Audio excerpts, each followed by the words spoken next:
So our next section is micronutrients, and our speaker, I'm sure most of you have had the pleasure of meeting her, and it's Dr. Tara Campbell, naturopathic doctor. As she mentioned, she's founder of the Higher Health Center and also founder of this Sisterhood. Dr. Tara is someone who has such a gift of like bringing women together, bringing community together. And ever since she started this Sisterhood, I think our first one was back in February, all of us sisters really knew that she was onto something amazing. It's been so special to be part of this, coming together every week and having such inspirational conversations. So today, she will be speaking on the wonderful herb Tribulus and all of its stimulating properties, and diving deep into one of our absolute favorite topics, which is hormones. So take it away, Tara. Thank you so much, Dr. Kira.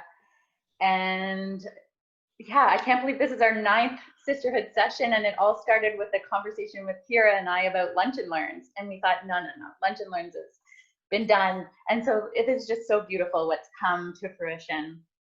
So I have to thank you for that too, Kira. Okay, let's go to, okay. So before we get to Dr. Stephen's sexology segment, here are 3 questions I'm going to answer today. 1, how do hormones affect your libido? 2, how can you know which hormones are off balance? And 3, is Tribulus right for you? And what is Tribulus? Stephen, do you know about Tribulus? You can shake your head. Or you do? Oh, okay, of course you do. Okay. And I see here, you're my main screen here. Am I on speaker view? You're my main screen. Okay, good. I'm not sure why then. Okay, so we'll continue. So I also would just like to do a disclaimer. Remember, this is for informational purposes only. So please, before making any changes, before taking Tribulus, it's really important to speak with your health provider. And there's 2 sections down at the bottom of your screen. There's Q&A and there's the chat line. So if you have specific questions, post them in the Q&A. And if we can't get to them during this call, we will absolutely respond later. So the drive to have sex is deeply personal, but it is also a product of biology. Hormones have a huge impact on your sex drive and can raise and lower your drive independent of mindset-based desires that Dr. Stephen will be speaking to. First off, it's important that you know where your hormones come from and how they flow within your body. So I really wanted to share my screen and show you the hormone schematic that I show or share in every visit, but I'm not going to play around with share screen again. So I can easily flow through, just visualize, follow Anne's energy medicine and visualize what I'm talking about. So the top of the food chain for hormone health starts with cholesterol. So think of a cholesterol molecule coming in. And then cholesterol goes into a hormone called pregnenolone. And pregnenolone breaks off into 2 key hormones that we talk about all the time, progesterone and DHEA. So we've got cholesterol, pregnenolone, splitting off to progesterone and DHEA. So progesterone now goes down to cortisol. So know that there's a link between progesterone and cortisol. And DHEA goes down our androgen pathways. So it goes to androgens, testosterone, and estrogen. So that's really fascinating to know that estrogen actually comes from testosterone, and testosterone comes from DHEA. And it all comes from cholesterol. So we do need that good, healthy body fat on our bodies. Okay, so the main hormone players when it comes to libido are estrogen, progesterone, DHEA, and testosterone, also cortisol. I think all the naturopaths here and others can agree that that certainly plays a role in your libido. So cholesterol, actually, let's just talk about some symptoms that you might have that would indicate you have a hormone imbalance. And you may know these symptoms. They are so common. I think we all, at some point, have experienced hormone imbalance or even decreased libido. So fatigue, sleep disturbances, anxiety, weight gain, fertility concerns, and of course, decreased sexual desire or low libido. So if you've experienced any of these symptoms, and there's many more, then chances are your hormones are off balance, and it would be good to know exactly which hormones are off. So not only do your sex hormones have an impact on your libido, but they are also really important for regulating bone and muscle growth.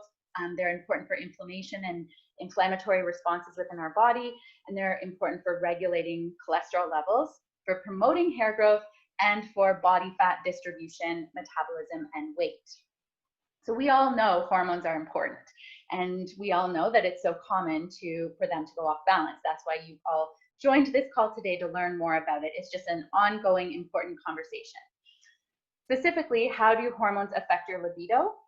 One, so estrogen, progesterone, DHEA, testosterone, and cortisol all affect sexual desire, in that higher or lower levels will have an impact. It's not always lower that has the impact. When it comes to estrogen, it is about low. So having higher levels of estrogen in the body increases sexual desire and promotes vaginal lubrication. And so on the flip side, a decrease in estrogen will contribute to a thinner vaginal lining, dryness and irritation, and decreased desire. Progesterone really interests me because the research shows that increases in progesterone decrease libido, but here I'll watch to see if you nod. I would say a decrease in progesterone would affect your libido. So I think it's both. It's like adrenals and cortisol production. You're gonna overmake and then you're gonna undermake. Thyroid, you'll overmake then under. So same with progesterone. You really want it to be in the sweet spot, fueling your cortisol, making sure your whole body is working in balance, especially the estrogen progesterone pathways. Okay, so testosterone. This is where testosterone is recognized as the main sex hormone mostly in males, and we think of it for drive, motivation, oomph, and sexual desire. But it's also so important for females. So don't think testosterone is a male hormone. It's equally female. Symptoms of low testosterone would be low energy, low drive, low desire, muscle loss, depression, and less body hair. So I frequently get people mentioning they're noticing hair loss, and usually we go to thyroid and vitamin D as sources, but testosterone is really important too to look at. Then DHEA isn't mentioned a lot in the literature for libido. It's mostly testosterone, but I think DHEA is equally important. As we know, it's the top of the food chain, coming down your androgen, testosterone, estrogen pathway. So all of the above hormones that I've talked about decline with age, or with overdoing it, with running yourself out of your reserves, adrenal fatigue, and mitochondrial dysfunction, which is what we talk a lot about as naturopathic doctors. So why Tribulus for today? Actually a small joke, just given where I'm at in life right now, we were brought to you by the letter T today. So Tribulus, testosterone, and Dr. Tara. So remember me talking about Tribulus and testosterone. Tribulus is a common weed found in many parts of the world, specifically Bulgaria, actually. And the health benefits of Tribulus are to support healthy sex hormone production and reproductive function in men and women, as well as vitality, a sense of well-being, physical endurance, and stamina. All good things. So the medicinal component of Tribulus is the saponins, which is one form of saponin specifically, and Tribulus is protodiosine. So we won't get too technical here, but just know that this component gently stimulates the normal production of LH and FSH. It increases your testosterone, particularly leading to increased estrogen for men and for women mostly. So Tribulus is augmenting testosterone, but it's also having an impact on estrogen. So when do I prescribe Tribulus? When I suspect or know that someone is low in DHEA and testosterone, leading to low estrogen. I prescribe it for both men and women. And it's important to know if your own libido or hormone-based imbalances are a result of testosterone and androgens, or if it's the cortisol and adrenal pathway and progesterone pathway. And so, or even if it's a mindset component, which Dr. Stephen will touch on. So my best assessment for best treatment is a CHI hormone test. So it stands for Comprehensive Hormone Insight. And I'll let one of our prizes or gifts out of the bag I spoke with Rocky Mountain Analytical, the lab that we do this hormone testing through, and one lucky participant on this call today will receive a free hormone test. And it's just a really advanced way to look at your hormones, not only the main hormones, but all the downstream metabolites, melatonin, oxidative stress, which is so important, and methylation. So I don't want to take away Dr. Stevens' time, because I'm also very excited to, I've never heard a sex coach speak before. There's more that I'd love to share with you, but for the purposes of today, I'll leave it at that. I hope I've piqued your interest to Tribulus and to the Chi hormone testing. And we'll announce how you can win that Chi test at the end.